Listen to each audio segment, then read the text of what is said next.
Hello. Today what I want to do is go over how I set up a backpack if I'm going camping. Doesn't matter if it's just overnight or if it's a week. I still start with the same fundamentals. The backpack I have on right here is one that I found at a thrift shop.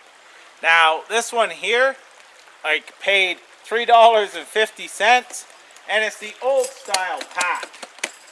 But I've been setting it up and using it for my hammock style camps and it's been working great. I had the same style of pack back in the 80s, so it's pretty cool and still works very nice and carries nice as well. So what I'm going to do is I'm just going to take this apart and show you what I've been carrying on a camp out, say a 24-hour camp out and such. But the thing is that I carry exactly the same year round, but I just change up gear. So I have a sleeping bag in here right now that is 0 Celsius. And I know it's going to cover my temperatures right now around here. Sometimes, well, I went camping just a couple days ago and it was plus 5 Celsius.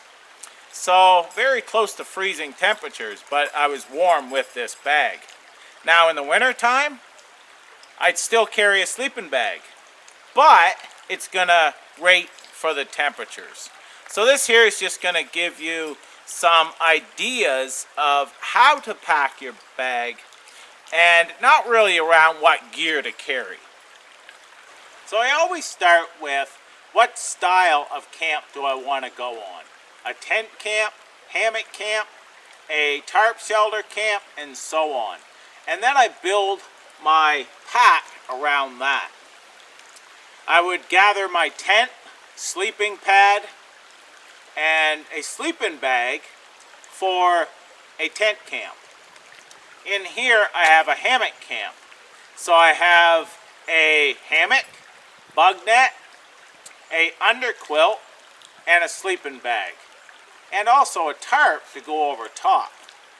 Now a tarp camp, I need a sleeping bag, a sleep pad, and my tarp. So that's what I'm going to start with first, is always what kind of shelter do I plan on using, and then I build my kit around that. Since this is a hammock setup, I'll show you what I have in here. So the first thing is my shelter setup. What I have in here, like I said, this here's a down, 1 Tigress sleeping bag, rated for 0 Celsius.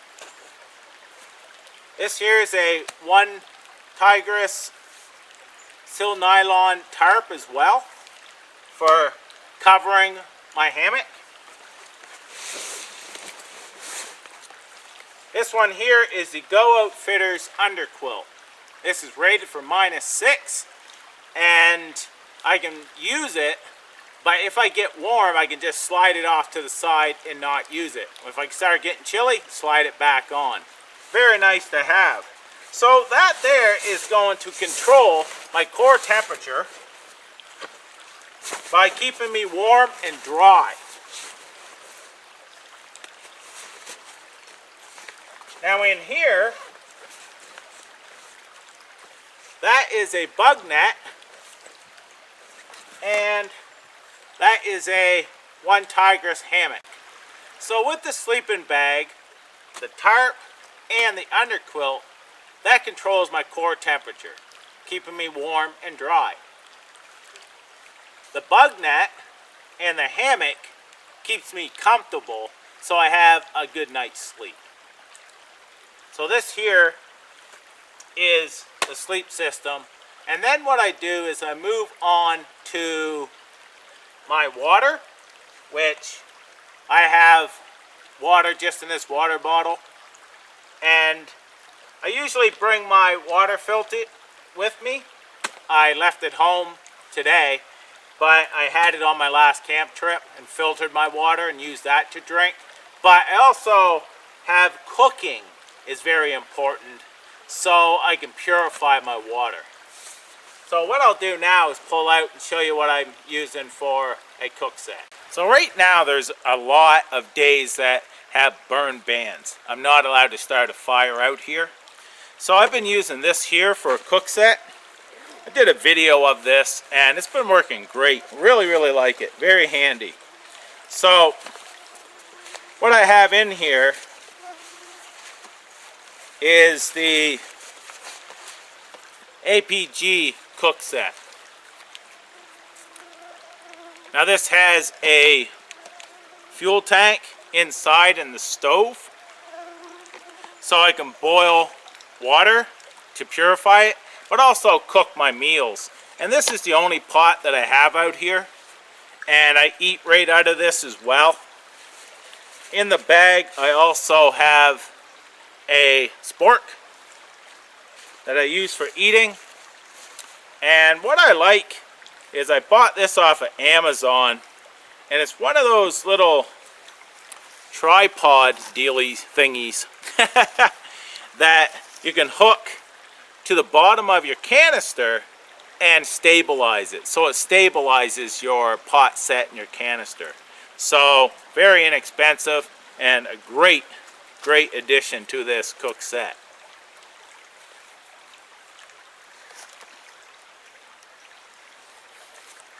Yes, I dropped the bag.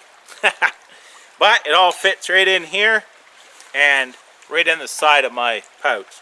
So that's what I usually do, is I'll go through my shelter sleep system and then I go right into my cooking. Now you also want to pick your food. Now that's going to vary and determine on how long you're going to be out there, your food choices and so on. But it would be your cook set, water, and food.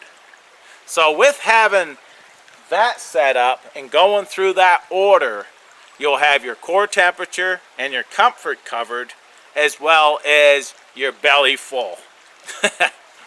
So that there is your most important part of your backpack, is shelter, warmth, water, and cooking. Now I also throw in this is rain protection for my backpack, but I also have a first aid kit as well. I'm first aid qualified and certified, so knowing how to use a first aid kit, very important if you're going to carry one. So I also have a very nice first aid kit in there. Will cover a lot of my needs, but the rest of it is pretty much just accessories that you carry that you want to carry. So if you start with your shelter and your sleep system, your cooking and your water, the rest is just comforts. In here, this is a bag of different bank line, paracord and such, and these are for projects or if I need them to set up my shelter and such. So I have that in there. In here, another very important item in my opinion, I have 2 headlamps and extra batteries just in case, but I have 2 in case one fails. Lighting is very important. On this side, I have a couple lamps that I can hang around camp right there. These are from the dollar store, but they work very nice. So I have a couple of those. There's the spare batteries I was talking about. And lastly, I've got a bandana. I wash out my pots and such. I dry them with that. I've got a few coffee singles. This here is also some more bandanas and such for cleaning my pots or for whatever uses. I've got a stainless steel straw and also fire bellows. And that's it. That's what I carry. And I've used this same gear and this same types of setups for years now, and it's all I've needed. Now you just add whatever you feel that you may need, but a lot of times you don't need a whole lot to spend a couple days in the woods. Also, I always carry cutting tools. Now I've got my survival bush point with me, and I also have my Laplander. Now with these two tools and with some cordage, I can do a lot out here. So having those pieces like this, even cutting open, you know, a bag of something that you're cooking with, or cutting up meat and so on. I mean, cutting tools are very important as well. So how I break it down is I just go through a list. I need shelter, sleep system, water, and cooking. Then I'll go with my cutting tools, and then my lighting, my ways of cooking or cleaning my pots, and also some extra pieces here and there that I may need. So it's very simple if you break it down so you don't forget something when you start packing your pack. Now I know a lot of folks that carry a lot more than they need, and when you come out here as much as I do, you learn that you don't need a whole lot. So that's all depends on skill set as well, but I can be very comfortable with the gear I have. There's not a lot there, but it's still a pretty decent pack for sure, and you could last a long time with a pack like that. So this here hopefully may give some ideas and such, and may help some folks out. That's why I wanted to share this video. And thanks for watching. Share it if you like. Take care.